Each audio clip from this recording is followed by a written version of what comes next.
Folks, what's up? Welcome to the Scotty P Show. Coming at you from sunny Cienega, California, 2788 Studios, straight from the West Side Corner. They wouldn't let me have the executive suite, and that's all good. This is the inaugural Miami Dolphins episode. Each week, it's just going to be me and y'all. It's going to be a lot of fun and a little bit educational. And then hopefully we can get some call-ins. I mean, I'd love for Pops to call in, my brother Steve, Uncle Kevin, Cousin Ryan, all the folks who love the Dolphins. Hey, we might even get Granddad on there. Who knows, man? But we're also going to have some of our opponents call in and be on the show. Yeah, the ops. You the ops, bruh. On God, bruh. No cap, bruh. You got that skibbity Ohio toilet riz, bruh. But we're going to have some of them on. I got my number one fan, my personal number one fan. We play her team this year. Also, we got E coming up with the Indianapolis Colts. D-Train, Miss Danielle Nicole with the Buffalo Bills. We're going to see them twice. YB, dude who helped start the show. My homie who's got his own Christian's Corner. Yeah, we got them Rams this year. Also with them Las Vegas Raiders. We got the Greasy Man in Kentucky. Y'all know we're playing the native touches. So little S.A. Ricky Ticky Tavi, the dude who helped start the Big Four, which really started all this up. Yeah, we got him. He's one of the ops, bruh. My homie Big Nobe, who I'm going to see later on this month with all the Huntsville homies for his birthday in Arizona. His girl's son plays for the Houston Texans, Johnny Johnson III. And y'all know I'm a huge C.J. Stroud fan, man, so I'm looking forward to that game. Hopefully we'll get him on there. And then to round it all off, we got old Francis and Mike Hill. Maybe we can get a call in from them, the Cleveland Clowns. That's their team right there. But this week right here, it's just me and y'all. So there's no praise bees for. But with all that being said, y'all know who brings us in. I know who brings us in. Woozy White Boy! Bring us on in. What it do? This is Alabama's own Woozy White Boy, and y'all tuned in to the Scotty P Show. You dig? Jaguars about to take that 340-mile trip down 95 South to Miami Gardens, where we're opening up at home, trying to go 1-0 for 4 years in a row. But I want to start off each week with talking about the homies who we're playing against. The ops, bruh. Skibbity Ohio toilet riz, bruh. So the first one, I'm talking about my homie Eli. Older brother of my homie Jake, who I grew up with, and as we got older, I got super cool with Eli. Now, he was down here a few years ago. Him, Rover, Ryan, Joey Keppel came down for the weekend. Powell and I went out with them. Oh, partied, fucking set San Diego off. We did downtown the first night. That night went so hard that when we met up in PB the second night, man, it took us a while to get going. But once we got going, we got to going. So big what's up to Eli, Joey, Rover, and Ryan.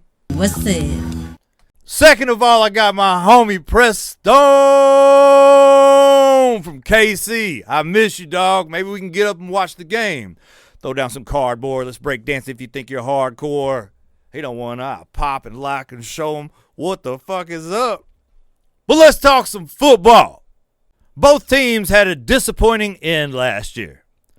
The Dolphins lost our last 3 games, 2 in the regular season, 1 in the postseason. But, man, we lost to the Ravens, the Bills, and the Chiefs. I'm sorry, those are the 3 best teams in the AFC, so I don't feel incredibly bad about that. But I know that if we want to make a leap, you got to beat some of those teams, man. You got to make that.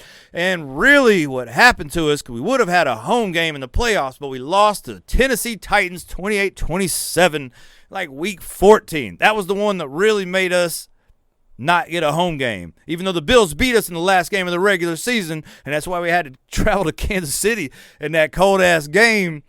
Damn, if we would have beat the Titans, we would have had a home game.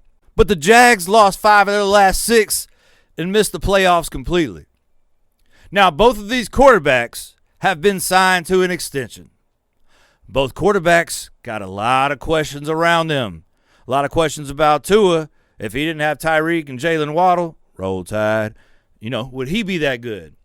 Trevor Lawrence last year, man, threw 21 touchdowns and 14 picks. Them ain't no great numbers. But this game right here, and y'all heard Uncle Phil and I talking about a whole bunch of revang. We had Lamar Jackson. We had Matt Stafford. We had Jared Goff. We had Aaron Rodgers, all talking about taking revang. Well, this game right here is some revang. Who's it for? Tua. Why? Because Trevor Lawrence beat him in that national championship game. Whoop that ass. Alabama was supposed to win that game, and we lost to Trevor Lawrence. So Tua's got some revang to do, man. I remember that game sitting back in Kansas City barbecue where we watched it, man, and Jen was just fucking with Carlton the whole time. Carlton's my homie, man, from Alabama. What's up to Carlton? What's up?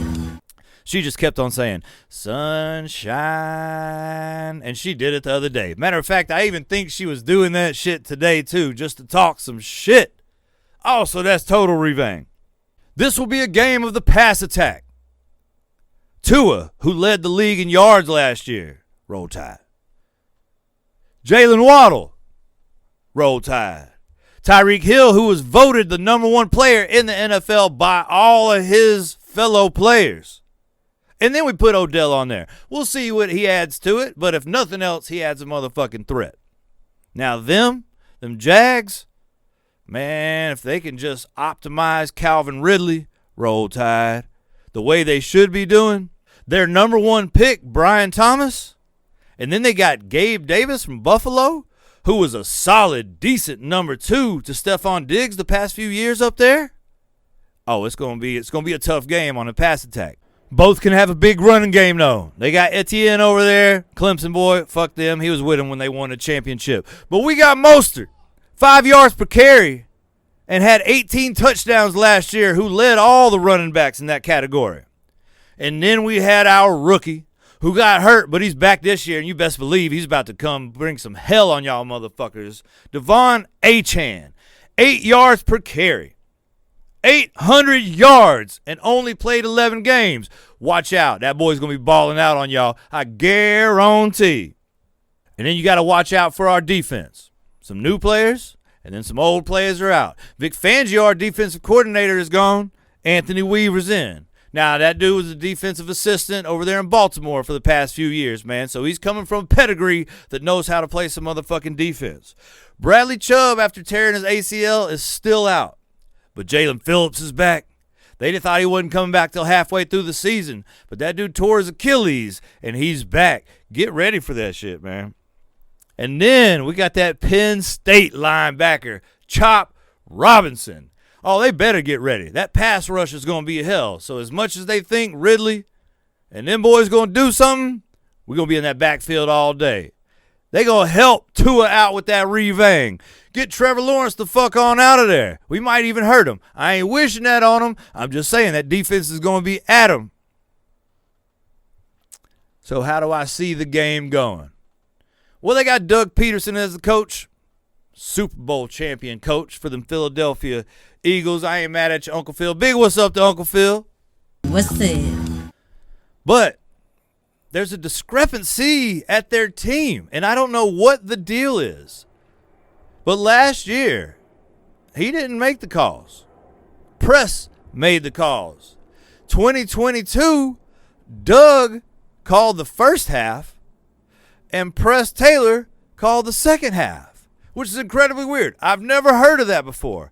Even though the Dolphins 2 years ago, when we had Flores, and he wasn't the offensive coordinator, he had 2 different coaches, both calling plays on the offensive side. That was really weird, but that ain't as weird as this. And they still haven't said who is going to be the play caller this year, which I believe brings some problems. We know who our caller is. We know Mike McDaniel's calling them calls. We know that offensive genius looking like Logic is making them calls. Tyreek Hill, Jalen Waddle, Mostert, Achane, Jalen Phillips, Chop Robinson, There's only one way I'm going with this game. It's in Miami Gardens. 4th year in a row, we starting 1-0. We're at home in that heat. I know they got heat in Jacksonville, but it ain't like that heat down in Miami. So y'all know who to go with. Y'all know who to go with if you're picking your picks and trying to win some money. Give me them Miami Dolphins, baby.